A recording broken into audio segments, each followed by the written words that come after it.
Hey everyone, so as promised, I'm back with part 2 of the video showing the remote system that I talked about yesterday for the hidden wired RC system.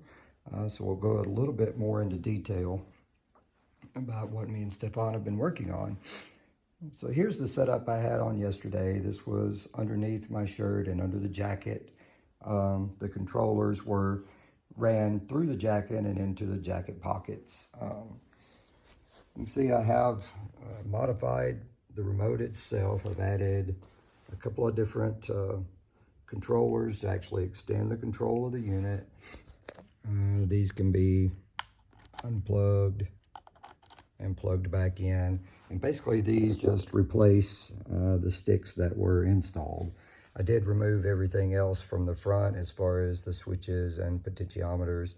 And just recess those into the areas so I could have the flattest profile as possible, but still have the functionality on the remote if I needed it. So a little bit about the remote itself. Just took and replaced the sticks here to allow for this to be in your right hand for your drive. It has a dead man switch here, and then also has another button that you could add another function here if you needed to. But once you push the dead man switch, you wait for the drive to engage, and then you can move R2 around. The other remote for your left hand is dome rotation. And then you have 3 buttons here, and then another button here, which allows for 4 different functions. And then you can push this switch and then get another 4 functions with that. So if you're pushing this bottom switch and this one, you'll get another function.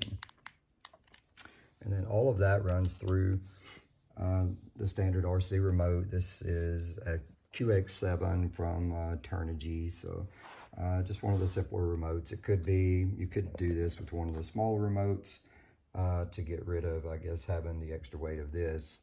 It could also be put in a backpack and the wires run through a jacket or through a vest or costume or whatever you may want to use. I just chose the back brace because it's what I had here at the house. It does require heavily modifying the remote itself, going in, splicing in the plugs, and then getting that wired up to the remotes. There's not much done in this particular remote for the drive system. It just has your standard stick with the dead man switch. This remote does have a little bit more done to it in order to set up the buttons and allow those to function as different functions in the remote itself.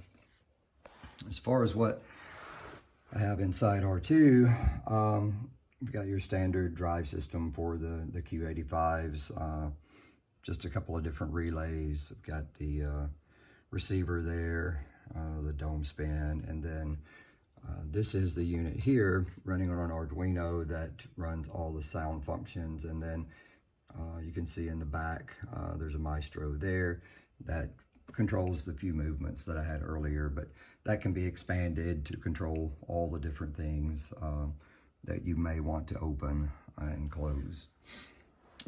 So basically that's it for this control system. We are working on another one that I've been using on Wally for, I guess, the past 6 months or so. And this works on the same principle as the other one, except we've made all the buttons functional in the center of the remote while keeping the remote active.